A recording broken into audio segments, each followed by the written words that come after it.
Hello everyone, welcome to VK classes. आज हम लोग क्लास 10th के सब्जेक्ट हिंदी से क्षितिज बुक का गद्य खंड का चैप्टर नंबर 1 जो कि है आपका नेताजी का चश्मा, इसका हम आज इस वीडियो में मोस्ट इम्पॉर्टेंट क्वेश्चन एमसीक्यू के साथ करेंगे।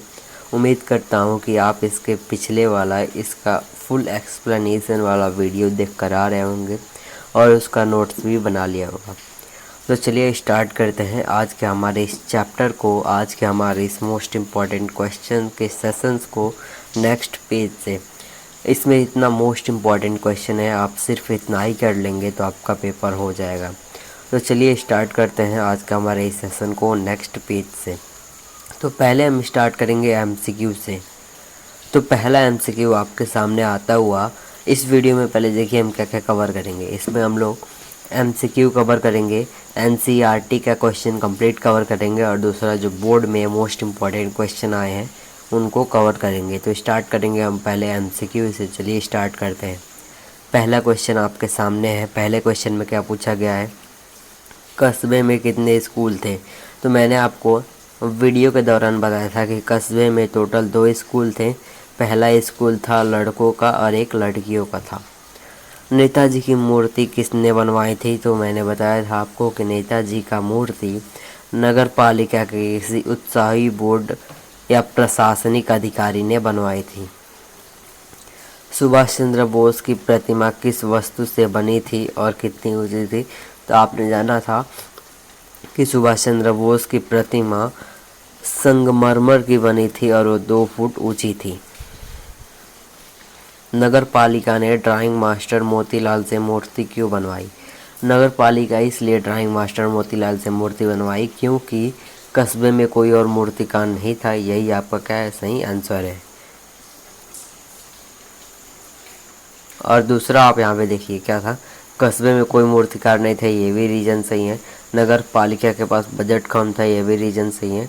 ज़्यादा दिलचस्पी न होने के कारण, ये आपका गलत है। और मोस्ट अप्रोप्रिएट आंसर आपका क्या है, मोस्ट अप्रोप्रिएट आपका ख वाला आंसर है। इसीलिए आपका कौन सा ऑप्शन करेक्ट होगा, सेकंड ऑप्शन यहाँ पे करेक्ट होगा। तो कुछ ऑप्शन होते हैं जो कि बहुत ही ज़्यादा मिलते जुलते रहते हैं, लेकिन आपको एकदम अप्रोप्रिएट चूज करना रहता है। तो यहाँ पे कौन सा आपका करेक्ट होगा, यहाँ पे आपका ऑप्शन बी करेक्ट होगा। उम्मीद करता हूँ क्लियर होगा। आते हैं क्वेश्चन नंबर 5 पे। तो क्वेश्चन नंबर 5 में क्या है, हालदार साहब को नेताजी की मूर्ति को देखकर क्या याद आ जाता है। हालदार साहब को नेताजी की मूर्ति को देखकर 2 पंक्ति याद आ जाता है। कौन से पंक्ति हैं, पहला पंक्ति है आपका तुम मुझे खून दो और दूसरा पंक्ति क्या है, मैं आज़ादी दूंगा। यही वाला पंक्ति आपका पहला। तीसरा आपका ऑप्शन सही है, ग वाला।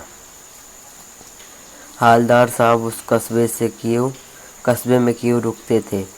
पहला क्यों रुकते थे, हालदार साहब मूर्ति को देखने के लिए या फिर पान खाने के लिए। तो यहाँ पे देखिएगा 2 ऑप्शन एकदम बिल्कुल पास के लग रहे होंगे, लेकिन करेक्ट ऑप्शन क्या है, करेक्ट ऑप्शन है पान खाने के लिए।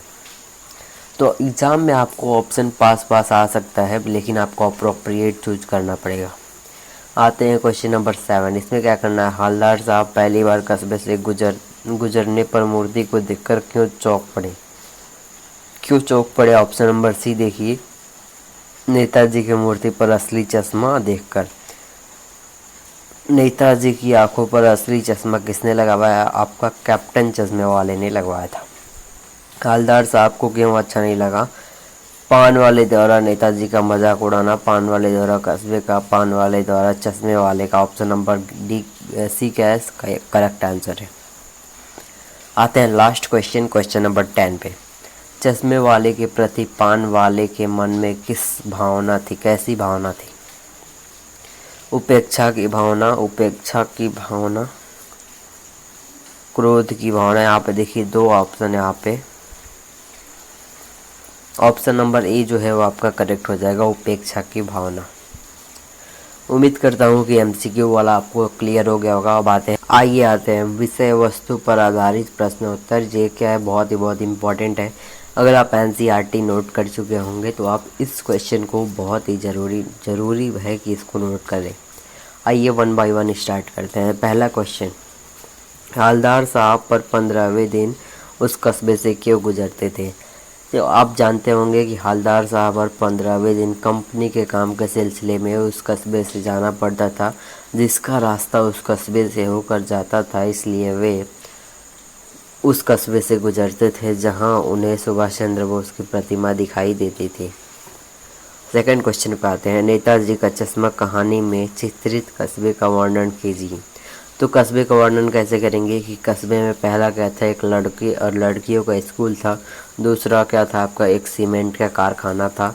फिर जाकर आपका 2 ओपन एयर सिनेमा हॉल था, एक नगर पालिका भी थी।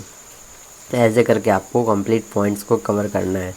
नगर पालिका क्या करती थी, हमेशा कुछ ना कुछ काम करवाती रहती थी, जैसे कि सड़क पक्की करवा देना, पेशाब घर बनवा देना, कबूतरों की छतरी, कवि सम्मेलन भी करवा दिए करती थी। आते हैं थर्ड क्वेश्चन पे। लेखक ने मूर्ति के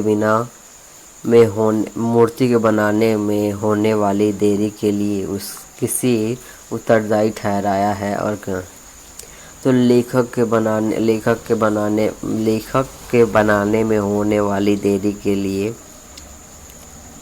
शासन व्यवस्था पर कटाक्ष करता है एवं उसे उत्तरदायी ठहराते हुए कहता है कि कस्बे की नगर पालिका के बोर्ड या प्रशासनिक अधिकारियों को देश के अच्छे मूर्तिकारों की जानकारी नहीं होगी। संभवतः यही कारण है कि मूर्ति की लागत अनुमान और उपलब्ध बजट से बहुत ज़्यादा होने के कारण काफ़ी समय ऊहापोह और पत्र व्यवहार में बर्बाद हुआ हो।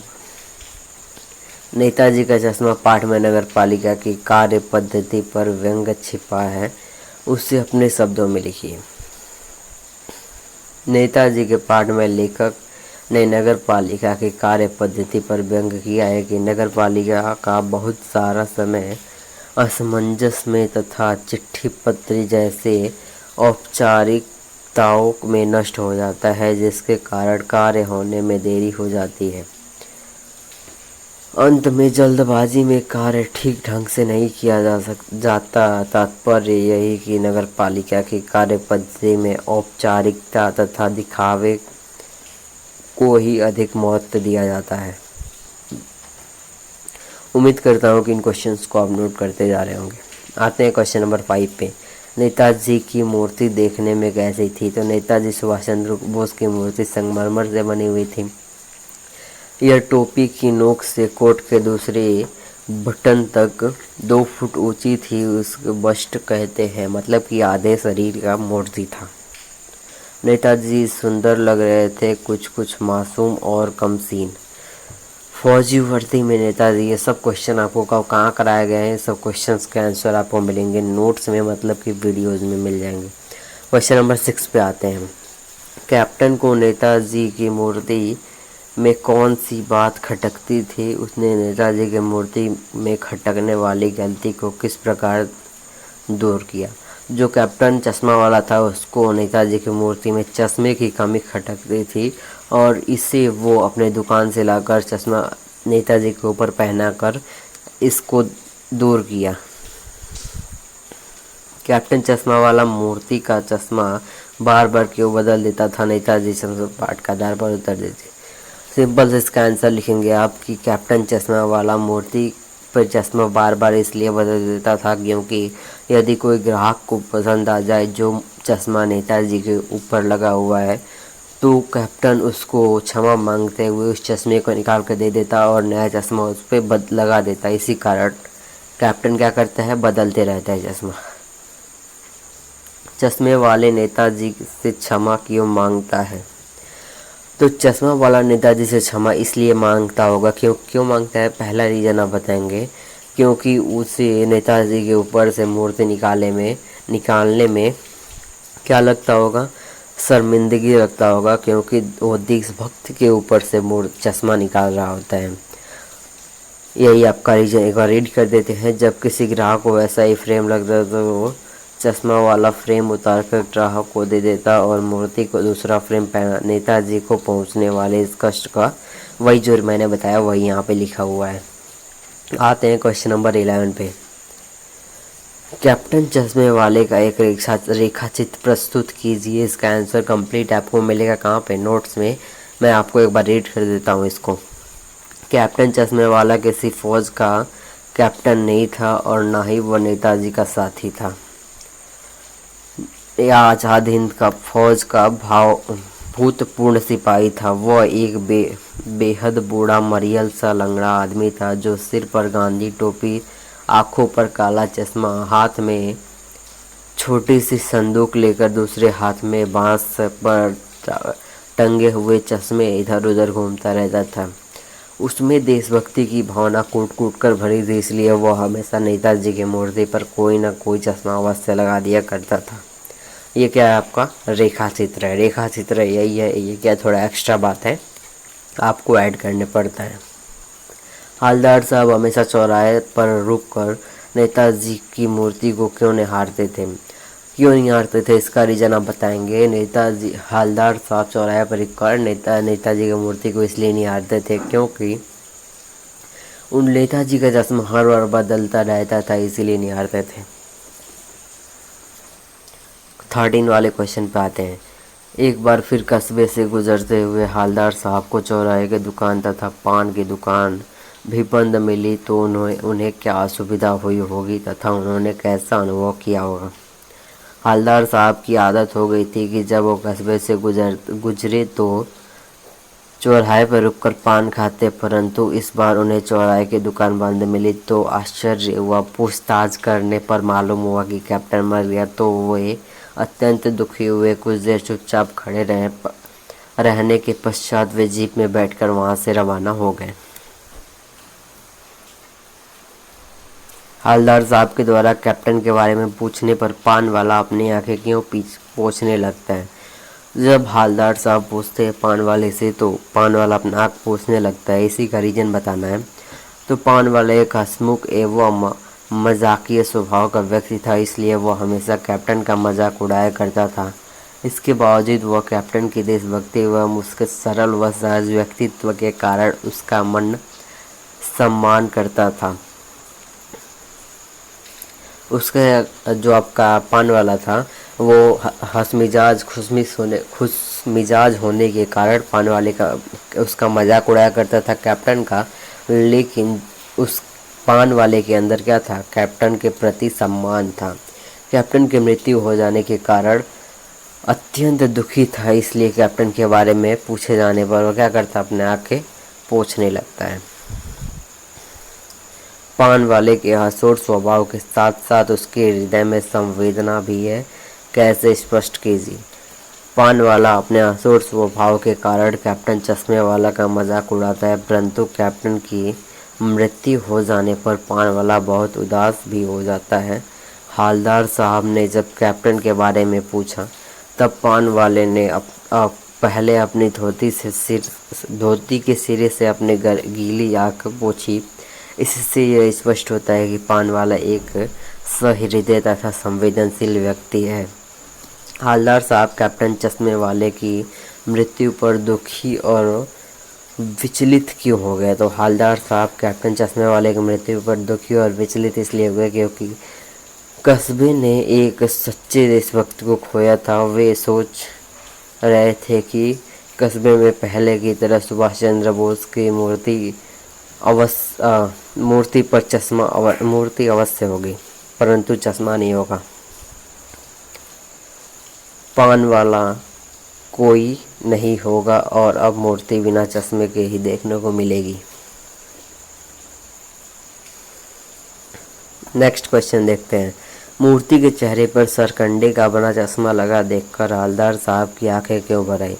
तो मूर्ति के चेहरे पर सरकंडे का बना चश्मा लगा देखकर हवलदार साहब की आंखें इसलिए भर आई क्योंकि उन्हें महसूस हुआ कि देश के लिए बलिदान करने वाले के लिए अभी भी लोगों के मन में श्रद्धा का भाव है। ऐसी भावनाएं रखने वाले लोगों का देश कभी भी गुलाम नहीं हो सकता। हवलदार साहब के चरित्र की कोई 2 विशेषताएं बताइए। तो हवलदार साहब कैसे थे? सहृदय तथा संवेदनशील व्यक्ति थे। दूसरा विशेषता बताएंगे कि हवलदार साहब सच्चे देशभक्त हैं। किसी महापुरुष व देश प्रेमी का उपहास करना उन्हें अच्छा नहीं लगता है। 19th वाले क्वेश्चन पे आते हैं। यदि हवलदार साहब को नेताजी की मूर्ति पर चश्मा लगा नहीं मिलता तो उनके मन में किस प्रकार का भाव आता।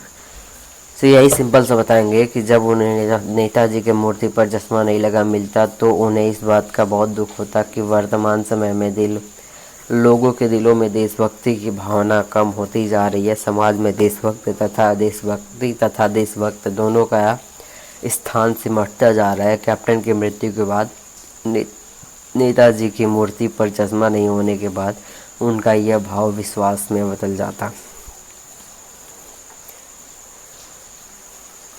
क्वेश्चन नंबर 20 पे आते हैं। नेताजी का चश्मा पाठ के आधार पर सिद्ध कीजिए कि किसी भी कार्य में पीछे छिपा हुआ भावना अधिक महत्वपूर्ण होता है।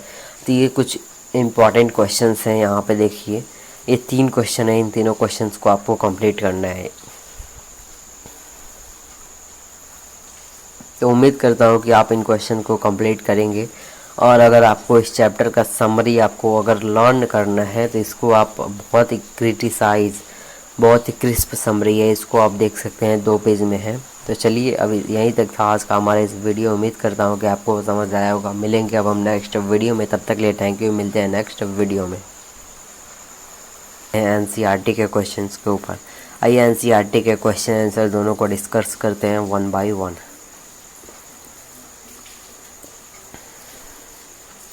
तो पहला क्वेश्चन आपके सामने आता है कि सेनानी न होते हुए भी चश्मा वाले के लोग कैप्टन क्यों कहते हैं। मतलब कि जो आपका कैप्टन चश्मा वाला है वो ना ही फौज में था, ना ही कहीं नौकरी करता था, इसलिए भी उसको क्यों हम कैप्टन कहते हैं। पहला क्वेश्चन आपका इसी के बारे में। तो आइए इसको स्टार्ट करते हैं। आंसर क्या है, कैसे लिखेंगे आप। चश्मा वाला कभी भी सेनानी नहीं रहा, परंतु चश्मा वाला एक देशभक्त नागरिक था। उसके हृदय में देश के वीर जवानों के प्रति सम्मान था। वह अपनी और एक चश्मा नेताजी की मूर्ति पर अवश्य लगाता था। उसकी इसी भावना को देखकर उसे लोग कैप्टन कहते थे। इसको आप समझिए क्यों लोग कैप्टन कहते थे। इसलिए लोग उसको कैप्टन कहते थे क्योंकि वो एक देशभक्त नागरिक था। उसके हृदय में क्या था, देश के जवानों के प्रति क्या था, सम्मान था। वो नेताजी की मूर्ति को वैसे देख नहीं पाता था, इसलिए उनकी आंखों पर चश्मा लगाता था और इसी भावना को देखकर लोग उसे क्या बोलते थे, कैप्टन बोलते थे। तो आंसर अगर आप नोट करना चाहें तो नोट कर सकते हैं। चलते हैं अगले क्वेश्चन के ऊपर, जो कि है हवलदार साहब ने ड्राइवर को पहले चौराहे पर गाड़ी रोकने के लिए मना किया था, लेकिन बाद में तुरंत रोकने को कहा। हवलदार साहब पहले मायूस क्यों हो गए, पहला क्वेश्चन। तो आप क्वेश्चन को समझिए, उससे पहले मैं आपको आंसर रीड कर देता हूँ, उसके बाद आपको क्वेश्चन समझा दूंगा। हवलदार साहब इसलिए मायूस हो गए क्योंकि कैप्टन अब मर चुके थे और उसके समान अब देश प्रेमी कोई बचा न था। नेताजी जैसा देशभक्त के लिए उसके मन में सम्मान की भावना थी। उसके मर जाने के बाद हवलदार साहब को लगा कि अब समाज में किसी भी मन में नेताजी या देशभक्तों के प्रति सम्मान की भावना नहीं है। यही है आपका क्या रीज़न। उम्मीद करता हूँ कि क्लियर होगा। उम्मीद करता हूँ कि पहला आपको क्लियर हो गया होगा। आते हैं सेकंड पे। मूर्ति पर सरकंडे का चश्मा क्या उम्मीद जगाता है। तो आप सिंपली इसको समझ सकते हैं कि मूर्ति पर सरकंडे का चश्मा ये बात का प्रतीक है कि आज भी देश में आने वाली पीढ़ी के मन में देशभक्तों के लिए सम्मान की भावना है। भले ही उनके पास साधन न हो, परंतु फिर भी सच्चे हृदय से बना वह सरकंडे का चश्मा भी भावनात्मक दृष्टि में मूल्यवान है। अतः उम्मीद है कि बच्चे गरीबी और साधनों के बिना भी देश के लिए कार्य करेंगे। तो रीज़न आपको ऐसे देना है। हवलदार साहब इतनी सी बात पर भावुक क्यों हो उठे। इसका रीज़न कैसे देंगे। उचित साधन न होते हुए भी किसी बच्चे ने अपनी क्षमता के अनुसार नेताजी को सरकंडे का चश्मा पहनाया। यह बात उनके मन को आशा जगाती है। उनके मन यानी कि हवलदार साहब के मन को आशा जगाती है कि आज भी देश में देशभक्त जीवित है। भले ही बड़े लोग के मन में देशभक्ति का अभाव हो, परंतु वही देशभक्ति सरकंडे के चश्मे के माध्यम से एक बच्चे के मन में देखकर हवलदार साहब भावुक हो गए। ऐसे करके क्या करना, आपको आंसर देना है। अब इस पूरे क्वेश्चन को मैं आपको समझाता हूँ। पहला क्वेश्चन था कि हालदार साहब क्यों मायूस हो गए। हालदार साहब इसलिए मायूस हो गए क्योंकि कैप्टन मर चुका था। और दूसरा बात ये था कि अब हालदार साहब को लगा था कि अब उस कस्बे में कोई भी देश प्रेमी नहीं बचा, अब देश प्रेमी का कमी होते जा रहा है, इसीलिए हालदार साहब क्या हो गए, मायूस हो गए थे। दूसरा क्वेश्चन है, मूर्ति पर सरकंडे का चश्मा क्या उम्मीद जगाता है। तो मूर्ति पर सरकंडे का चश्मा ये उम्मीद जगाता है हवलदार साहब के लिए कि अभी भी क्या है, अभी भी देशभक्त जिंदा है, अभी भी आने वाले पीढ़ी के लिए बच्चे काम करेंगे। तीसरा क्वेश्चन क्या है, हवलदार साहब इतनी सी बात पर भावुक क्यों हो उठे। हवलदार साहब इसलिए भावुक हो उठे क्योंकि उनको क्या लगा था, आशा जगती है, उनके मन में आशा जगती है कि अभी भी देशभक्त हैं हमारे देश में, देशभक्तों की कमी नहीं हुई है। तो आपको फॉर्मेट समझना है कि कैसे आंसर लिखना है। उम्मीद करता हूँ कि आप समझ रहे होंगे। आते हैं क्वेश्चन नंबर 3 पे। बार बार सोचते क्या होगा उस कौम का जो अपने देश के खातिर घर गृहस्थ जवानी जिंदगी का सब कुछ होम देने पर भी हंसती है और अपने लिए बिकने की मौके ढूंढती है।